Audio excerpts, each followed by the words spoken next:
ಶಾಂತಿ. ಮಧುರಾತಿ ಮಧುರ ಶಿವ ಪರಮಾತ್ಮ ತಂದೆಯ ಮಧುರ ಮಹಾವಾಕ್ಯವನ್ನು ಕೇಳೋಣ. ಇಂದಿನ ಮುರಳಿಯ ದಿನಾಂಕವಾಗಿದೆ 14/8/2026. ಪ್ರಾತಃ ಮುರಳಿ ಬಾಪ್ತಾದ ಮಧುಬನ್. ಮಧುರ ಮಕ್ಕಳೇ, ಪ್ರತಿನಿತ್ಯವೂ ತಮ್ಮೊಂದಿಗೆ ತಾವು ಕೇಳಿಕೊಳ್ಳಿ, ನಾನಾತ್ಮ ಎಷ್ಟು ಶುದ್ಧನಾಗಿದ್ದೇನೆ. ಎಷ್ಟು ಶುದ್ಧರಾಗುವಿರೋ ಅಷ್ಟು ಖುಷಿ ಇರುವುದು, ಸೇವೆ ಮಾಡುವ ಉತ್ಸಾಹ ಬರುವುದು. ಪ್ರಶ್ನೆಯಾಗಿದೆ, ವಜ್ರ ಸಮಾನ ಶ್ರೇಷ್ಠರಾಗುವ ಪುರುಷಾರ್ಥವೇನು? ಉತ್ತರ: ಆತ್ಮಾಭಿಮಾನಿಯಾಗಿರಿ. ಶರೀರದಲ್ಲಿ ಸ್ವಲ್ಪವೂ ಮೋಹವಿರಬಾರದು. ಚಿಂತೆಯಿಂದ ನಿಶ್ಚಿಂತರಾಗಿ ಒಬ್ಬ ತಂದೆಯ ನೆನಪಿನಲ್ಲಿ ಇರಿ. ಈ ಶ್ರೇಷ್ಠ ಪುರುಷಾರ್ಥವೇ ವಜ್ರ ಸಮಾನರನ್ನಾಗಿ ಮಾಡುವುದು. ಒಂದು ವೇಳೆ ದೇಹಾಭಿಮಾನವಿದ್ದರೆ ನಿಮ್ಮ ಸ್ಥಿತಿಯೇ ಕಚ್ಚಾ ಆಗಿದೆ, ತಂದೆಯಿಂದ ದೂರವಿದ್ದೀರಿ ಎಂದರ್ಥ. ನೀವು ಈ ಶರೀರದ ಸಂಭಾಲನೆಯನ್ನು ಮಾಡಬೇಕಾಗಿದೆ, ಏಕೆಂದರೆ ಈ ಶರೀರದಲ್ಲಿರುತ್ತಾ ಕರ್ಮಾತೀತ ಸ್ಥಿತಿಯನ್ನು ಹೊಂದಬೇಕಾಗಿದೆ. ಗೀತೆಯಾಗಿದೆ.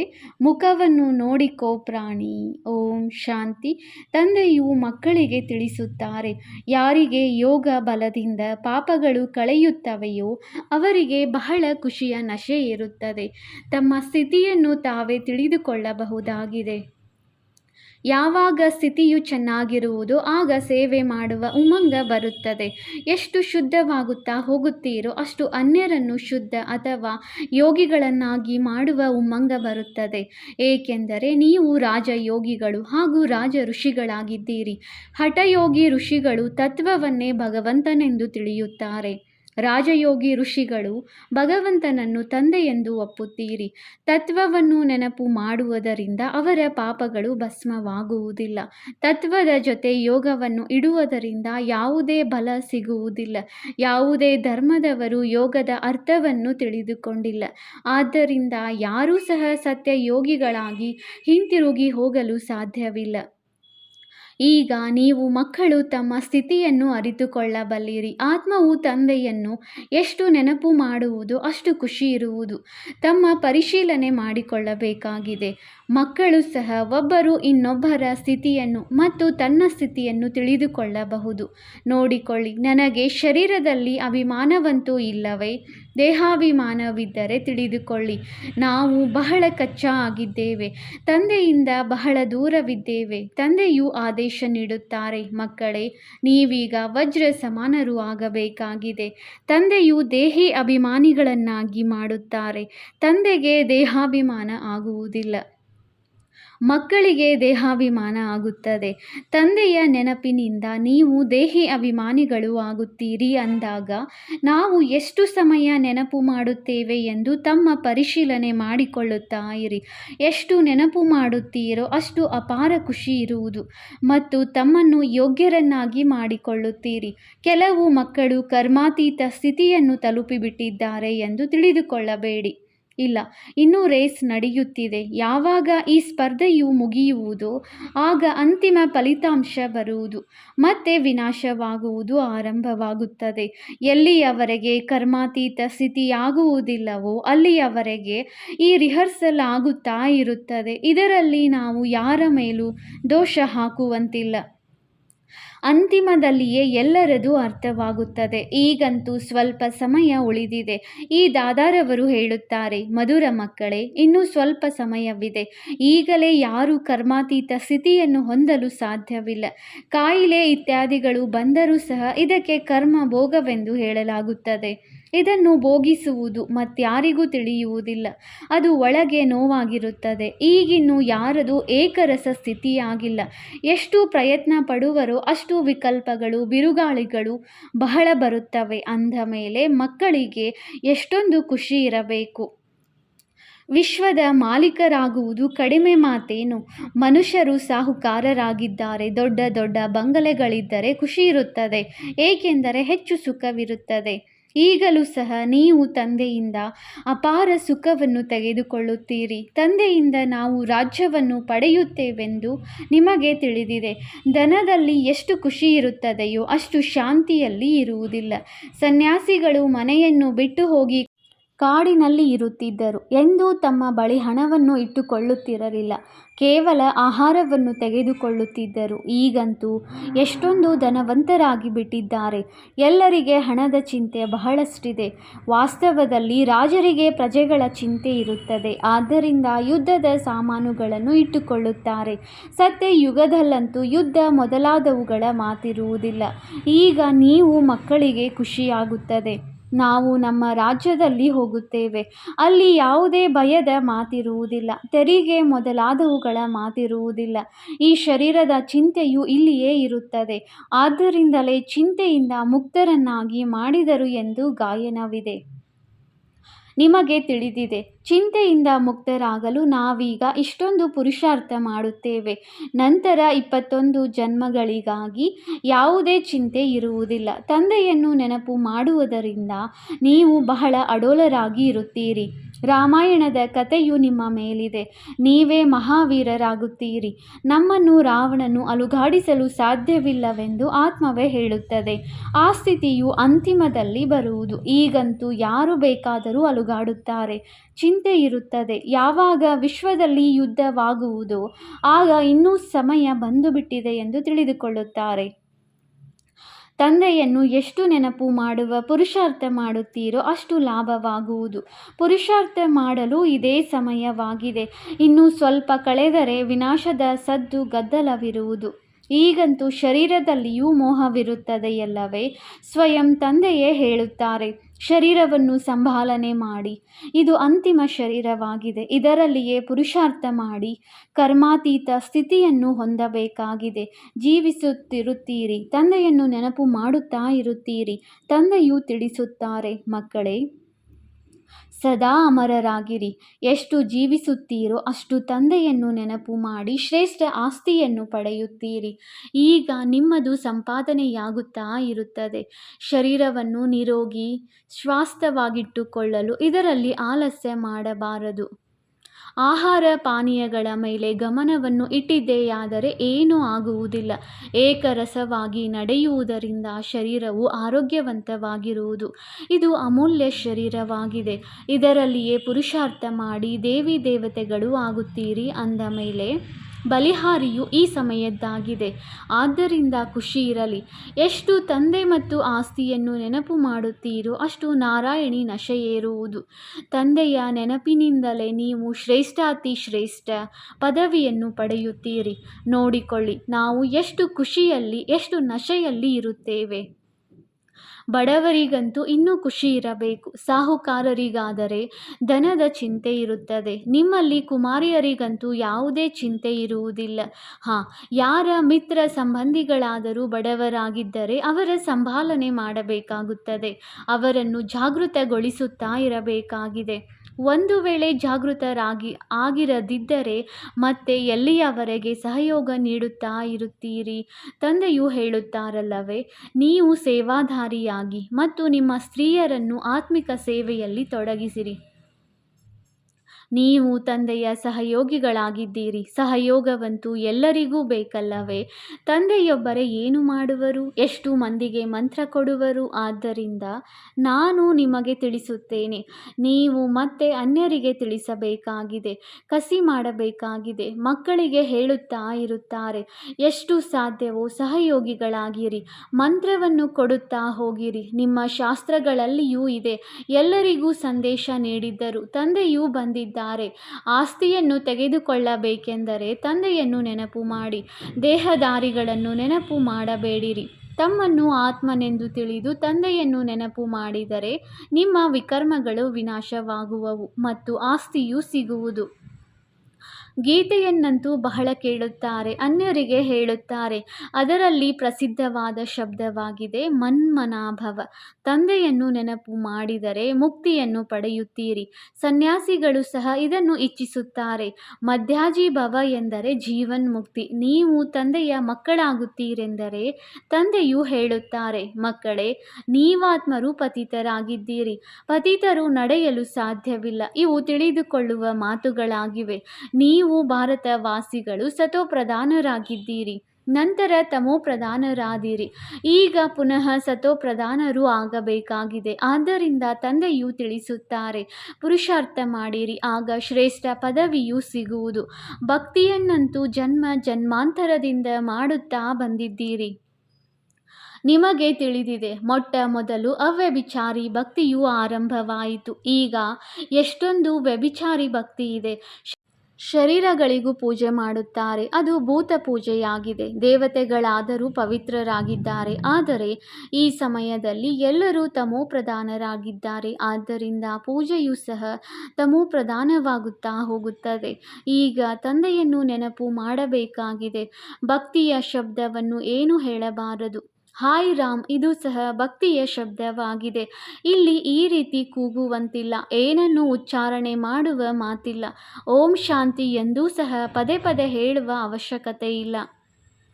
ಶಾಂತಿ ಎಂದರೆ ನಾನಾತ್ಮ ಶಾಂತ ಸ್ವರೂಪನಾಗಿದ್ದೇನೆ, ಆಗಿಯೇ ಇದ್ದೇನೆ. ಇದರಲ್ಲಿ ಹೇಳುವ ಮಾತಿಲ್ಲ.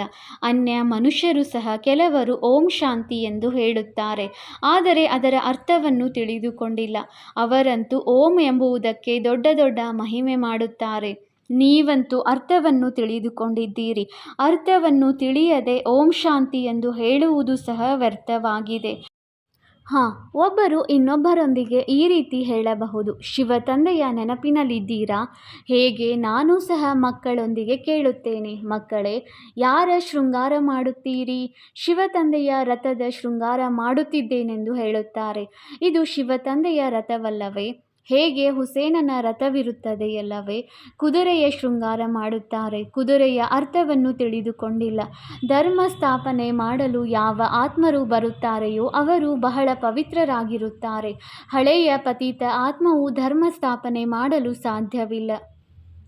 ನೀವು ಧರ್ಮ ಸ್ಥಾಪನೆ ಮಾಡುವುದಿಲ್ಲ, ಶಿವ ತಂದೆಯು ನಿಮ್ಮ ಮೂಲಕ ಮಾಡುತ್ತಾರೆ. ನಿಮ್ಮನ್ನು ಪವಿತ್ರರನ್ನಾಗಿ ಮಾಡುತ್ತಾರೆ.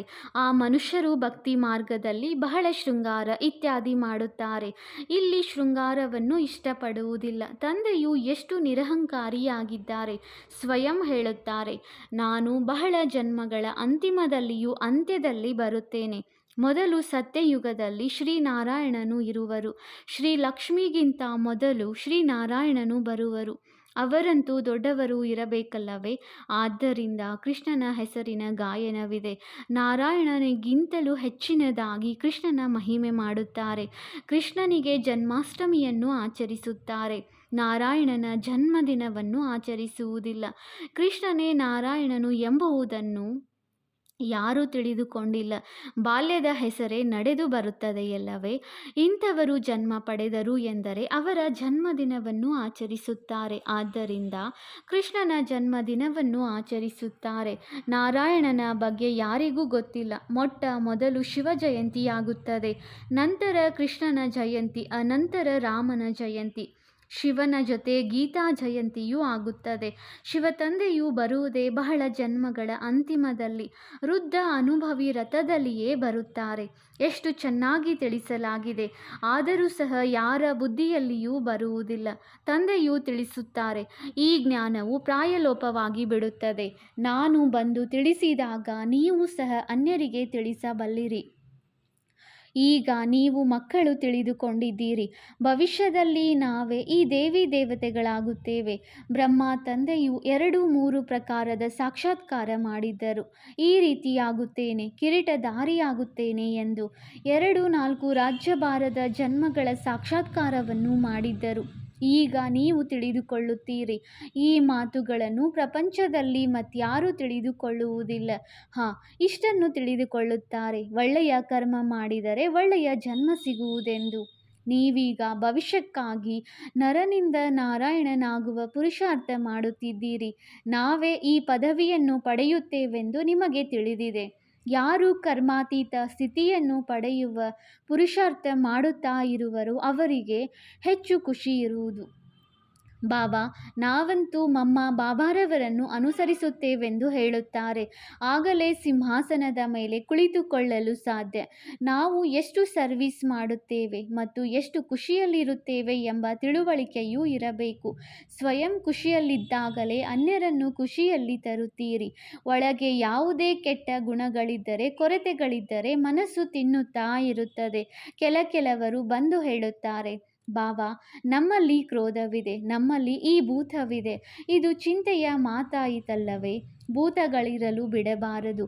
ಕ್ರೋಧವನ್ನೇಕೆ ಮಾಡುವುದು? ಪ್ರೀತಿಯಿಂದ ತಿಳಿಸಲಾಗುತ್ತದೆ. ತಂದೆಯು ಯಾರ ಮೇಲಾದರೂ ಕ್ರೋಧ ಮಾಡುತ್ತಾರೆಯೇ? ಶಿವ ತಂದೆಯ ಮಹಿಮೆ ಇದೆಯಲ್ಲವೇ? ಬಹಳ ಸುಳ್ಳು ಮಹಿಮೆಯನ್ನು ಮಾಡುತ್ತಾರೆ. ನಾನು ಏನು ಮಾಡುತ್ತೇನೆ? ಬಂದು ಪತಿತರಿಂದ ಪಾವನ ಮಾಡಿ ಎಂದು ಹೇಳುತ್ತಾರೆ. ಹೇಗೆ ವೈದ್ಯರಿಗೆ ನಮ್ಮ ಕಾಯಿಲೆಯನ್ನು ದೂರ ಮಾಡಿ ಎಂದು ಹೇಳುತ್ತಾರೆ. ಅವರು ಔಷಧಿ ನೀಡಿ ಇಂಜೆಕ್ಷನ್ ಕೊಡುತ್ತಾರೆ. ಅದಂತೂ ಅವರ ಕೆಲಸವಾಗಿದೆ. ಅದೇನು ದೊಡ್ಡ ಮಾತು? ಓದುವುದೇ ಸರ್ವಿಸ್ಗಾಗಿ. ಹೆಚ್ಚು ಓದಿದರೆ ಹೆಚ್ಚು ಸಂಪಾದನೆ ಮಾಡಿಕೊಳ್ಳುತ್ತಾರೆ. ತಂದೆಯಂತೂ ಯಾವುದೇ ಸಂಪಾದನೆ ಮಾಡಬೇಕಾಗಿಲ್ಲ. ಅವರು ಕೇವಲ ಸಂಪಾದನೆ ಮಾಡಿಸಬೇಕಾಗಿದೆ. ತಂದೆಯು ಹೇಳುತ್ತಾರೆ, ಮಕ್ಕಳೇ, ನೀವು ನನಗೆ ಅವಿನಾಶಿ ಸರ್ಜನ್ ಎಂದು ಹೇಳುತ್ತೀರಿ. ಇದು ನನಗೆ ಹೆಚ್ಚು ಮಹಿಮೆ ಮಾಡಿದ್ದೀರಿ. ಪತಿತ ಪಾವನನಿಗೆ ಸರ್ಜನ್ ಎಂದು ಹೇಳಲಾಗುವುದಿಲ್ಲ. ಇದು ಕೇವಲ ಮಹಿಮೆಯಾಗಿದೆ. ತಂದೆಯಂತೂ ಇಷ್ಟನ್ನೇ ಹೇಳುತ್ತಾರೆ, ನನ್ನನ್ನು ನೆನಪು ಮಾಡಿದರೆ ನಿಮ್ಮ ವಿಕರ್ಮಗಳು ವಿನಾಶವಾಗುತ್ತವೆ. ನನ್ನೊಬ್ಬನನ್ನೇ ನೆನಪು ಮಾಡಿರಿ. ಎಷ್ಟು ನೆನಪು ಮಾಡುತ್ತೀರೋ ಅಷ್ಟು ಶ್ರೇಷ್ಠ ಪದವಿಯನ್ನು ಪಡೆಯುತ್ತೀರಿ ಎಂದು ತಿಳಿಸುವುದೇ ನನ್ನ ಪಾತ್ರವಾಗಿದೆ. ಇದು ರಾಜಯೋಗದ ಜ್ಞಾನವಾಗಿದೆ. ಯಾರು ಗೀತೆಯನ್ನು ಓದಿದ್ದಾರೆಯೋ ಅವರಿಗೆ ತಿಳಿಸುವುದು ಸಹಜವಾಗುತ್ತದೆ. ನೀವು ಪೂಜ್ಯ ರಾಜಾದಿರಾಜರಾಗುತ್ತೀರಿ, ನಂತರ ಪೂಜಾರಿಗಳಾಗುತ್ತೀರಿ. ನೀವು ಪರಿಶ್ರಮ ಪಡಬೇಕಾಗಿದೆ. ವಿಶ್ವವನ್ನೇ ನೀವು ಪವಿತ್ರವನ್ನಾಗಿ ಮಾಡುತ್ತೀರಿ. ಇದು ಎಷ್ಟು ದೊಡ್ಡ ಪದವಿಯಾಗಿದೆ. ಕಲಿಯುಗಿ ಪರ್ವತವನ್ನು ಪರಿವರ್ತಿಸುವುದರಲ್ಲಿ ನೀವೆಲ್ಲರೂ ಕಿರುಬೆರಳಿನ ಸಹಯೋಗ ನೀಡುತ್ತೀರಿ. ಬಾಕಿ ಸ್ಥೂಲವಾಗಿ ಪರ್ವತದ ಯಾವುದೇ ಮಾತಿಲ್ಲ. ಈಗ ನಿಮಗೆ ತಿಳಿದಿದೆ, ಹೊಸ ಪ್ರಪಂಚವೂ ಬರಲಿದೆ. ಆದ್ದರಿಂದ ತಂದೆಯೇ ಬಂದು ಕಲಿಸುತ್ತಾರೆ. ಈಗ ಸತೋಪ್ರಧಾನರಾಗಬೇಕಾಗಿದೆ. ಯಾರು ಕಲ್ಪದ ಹಿಂದೆ ಆಗಿದ್ದರೋ ಅವರಿಗೆ ತಿಳಿಸಿದ ಕೂಡಲೇ ನಾಟುವುದು. ಈ ಮಾತು ಸರಿಯಾಗಿದೆ ಎಂದು ತಿಳಿದುಕೊಳ್ಳುತ್ತಾರೆ. ತಂದೆಯು ಅವಶ್ಯವಾಗಿ ಮನ್ಮನಾಭವ ಎಂದು ಹೇಳಿದ್ದರು. ಅದು ಸಂಸ್ಕೃತ ಶಬ್ದವಾಗಿದೆ. ತಂದೆಯಂತೂ ನನ್ನನ್ನು ನೆನಪು ಮಾಡಿ ಎಂದು ಹಿಂದಿ ಭಾಷೆಯಲ್ಲಿ ಹೇಳುತ್ತಾರೆ. ನೀವೀಗ ತಿಳಿದುಕೊಂಡಿದ್ದೀರಿ ನಾವು ಎಷ್ಟು ಶ್ರೇಷ್ಠ ಕರ್ಮದವರಾಗಿದ್ದೀರಿ. ಆದ್ದರಿಂದಲೇ 16 ಕಲಾ ಸಂಪೂರ್ಣ ಎಂದು ಗಾಯನವಿದೆ. ಪುನಃ ಆ ರೀತಿಯಾಗಬೇಕಾಗಿದೆ. ತಮ್ಮನ್ನು ನೋಡಿಕೊಳ್ಳಿ. ನಾವು ಎಷ್ಟು ಸತೋಪ್ರಧಾನರಾಗಿದ್ದೇವೆ, ಪಾವನರಾಗಿದ್ದೇವೆ. ಎಷ್ಟು ನರಕವಾಸಿಗಳನ್ನು ಸ್ವರ್ಗವಾಸಿಗಳನ್ನಾಗಿ ಮಾಡುವ ಸೇವೆ ಮಾಡುತ್ತೇವೆ. ಒಳ್ಳೆಯದು. ಮಧುರಾತಿ ಮಧುರ ಅಗಲಿ ಹೋಗಿ ಮರಳಿ ಸಿಕ್ಕಿರುವ ಮಕ್ಕಳ ಪ್ರತಿ ಮಾತಾಪಿತ ಬಾಪ್ದಾದಾರವರ ನೆನಪು, ಪ್ರೀತಿ ಹಾಗೂ ಸುಪ್ರಭಾತ. ಆತ್ಮಿಕ ಮಕ್ಕಳಿಗೆ ಆತ್ಮಿಕ ತಂದೆಯ ನಮಸ್ತೆ. ನಾವು ಆತ್ಮಿಕ ಮಕ್ಕಳಿಂದ ಆತ್ಮಿಕ ತಂದೆಗೆ ನೆನಪು, ಪ್ರೀತಿ ಹಾಗೂ ನಮಸ್ತೆ ನಮಸ್ತೆ ನಮಸ್ತೆ. ಧಾರಣೆಗಾಗಿ ಮುಖ್ಯ ಸಾರ. ಪಾಯಿಂಟ್ ನಂಬರ್ 1, ತಂದೆಯ ಸಮಾನ ನಿರಹಂಕಾರಿಗಳಾಗಬೇಕಾಗಿದೆ. ಈ ಶರೀರದ ಸಂಭಾಲನೆ ಮಾಡುತ್ತಾ ಶಿವ ತಂದೆಯನ್ನು ನೆನಪು ಮಾಡಬೇಕಾಗಿದೆ. ಆತ್ಮಿಕ ಸೇವೆಯಲ್ಲಿ ತಂದೆಗೆ ಸಹಯೋಗಿಗಳಾಗಬೇಕಾಗಿದೆ. ಪಾಯಿಂಟ್ ನಂಬರ್ 2, ಒಳಗೆ ಯಾವುದೇ ಭೂತವಿರಲು ಅನುಮತಿ ಕೊಡಬಾರದು. ಎಂದೂ ಯಾರ ಮೇಲೂ ಕ್ರೋಧ ಮಾಡಬಾರದು. ಎಲ್ಲರೊಂದಿಗೆ ಬಹಳ ಪ್ರೀತಿಯಿಂದ ನಡೆದುಕೊಳ್ಳಬೇಕು. ಮಾತಾಪಿತರನ್ನು ಅನುಸರಿಸಿ ಸಿಂಹಾಸನಾಧೀಶರಾಗಬೇಕಾಗಿದೆ. ವರದಾನ: ಸ್ವಾರ್ಥ ಶಬ್ದದ ಅರ್ಥವನ್ನು ತಿಳಿದುಕೊಂಡು ಸದಾ ಏಕರಸ ಸ್ಥಿತಿಯಲ್ಲಿ ಸ್ಥಿತರಾಗುವ ಸಹಜ ಪುರುಷಾರ್ಥಿ ಭವ. ವರ್ತಮಾನದಲ್ಲಿ ಒಬ್ಬರಿನೊಬ್ಬರಲ್ಲಿ ಯಾವ ಸೆಳೆತವಿದೆಯೋ ಅದು ಸ್ನೇಹದಿಂದಲ್ಲ, ಆದರೆ ಸ್ವಾರ್ಥದಿಂದ ಇದೆ. ಸ್ವಾರ್ಥದ ಕಾರಣ ಸೆಳೆತವಿದೆ ಮತ್ತು ಸೆಳೆತದ ಕಾರಣ ನಿರ್ಲಿಪ್ತರಾಗಲು ಸಾಧ್ಯವಾಗುತ್ತಿಲ್ಲ. ಆದ್ದರಿಂದ ಸ್ವಾರ್ಥದ ಶಬ್ದದ ಅರ್ಥದಲ್ಲಿ ಸ್ಥಿತರಾಗಿ ಬಿಡಿ. ಅರ್ಥಾತ್ ಮೊದಲು ಸ್ವಯಂನ ರಥವನ್ನು ಸ್ವಾಹ ಮಾಡಿರಿ. ಈ ಸ್ವಾರ್ಥವು ಸಮಾಪ್ತಿಯಾಯಿತೆಂದರೆ ನಿರ್ಲಿಪ್ತರಾಗುತ್ತೀರಿ. ಈ ಒಂದು ಶಬ್ದದ ಅರ್ಥವನ್ನು ತಿಳಿಯುವುದರಿಂದ ಸದಾ ಒಬ್ಬರಲ್ಲಿಯೇ ಸ್ಥಿತರು ಹಾಗೂ ಏಕರಸ ಸ್ಥಿತಿಯವರು ಆಗಿಬಿಡುತ್ತೀರಿ. ಇದೇ ಸಹಜ ಪುರುಷಾರ್ಥವಾಗಿದೆ. ಸ್ಲೋಗನ್: ಫರಿಷ್ಠಾ ರೂಪದಲ್ಲಿ ಇರುವುದರಿಂದ ಯಾವುದೇ ವಿಘ್ನಗಳು ತನ್ನ ಪ್ರಭಾವವನ್ನು ಬೀರಲು ಸಾಧ್ಯವಿಲ್ಲ. ಅವ್ಯಕ್ತ ಸೂಚನೆ: ಅಪವಿತ್ರತೆಯ ಬೀಜವನ್ನು ಸಮಾಪ್ತಿ ಮಾಡಿ ಸಂಪೂರ್ಣ ಸ್ವಚ್ಛ ಪವಿತ್ರ ಆಗಿರಿ. ಸಂಪೂರ್ಣ ಪವಿತ್ರತೆ ತಾವು ಬ್ರಾಹ್ಮಣರ ಶೃಂಗಾರ ಆಗಿದೆ. ಸದಾ ಶೃಂಗಾರ ಮಾಡಿಕೊಂಡಿರುವಂತಹ ಮೂರ್ತಿ ಅರ್ಥಾತ್ ಸದಾ ಪವಿತ್ರ ಸ್ವರೂಪದಲ್ಲಿ ಸ್ಥಿತರಾಗಿದ್ದು ಬೇಹದ್ದಿನ ಸ್ಟೇಜಿನ ಮೇಲೆ ಹೀರೋ ಪಾರ್ಟ್ ಮಾಡುವುದು. ಸದಾ ಬ್ರಹ್ಮಚಾರಿ ಅರ್ಥಾತ್ ಸಂಕಲ್ಪದಲ್ಲಿಯೂ ಯಾವುದೇ ಪ್ರಕಾರದ ಅಪವಿತ್ರತೆ ವೃತ್ತಿಯನ್ನು ಚಂಚಲ ಮಾಡಬಾರದು. ವೃತ್ತಿಯ ಚಂಚಲತೆಯೂ ಸಹ ರಿಜಿಸ್ಟರ್ನಲ್ಲಿ ಕಲೆ ಮಾಡಿಬಿಡುತ್ತದೆ. ಹಾಗಾಗಿ ವೃತ್ತಿಯಿಂದಲೂ ಸದಾ ಬ್ರಹ್ಮಚಾರಿ. ಓಂ ಶಾಂತಿ, ಓಂ ಶಾಂತಿ, ಓಂ ಶಾಂತಿ.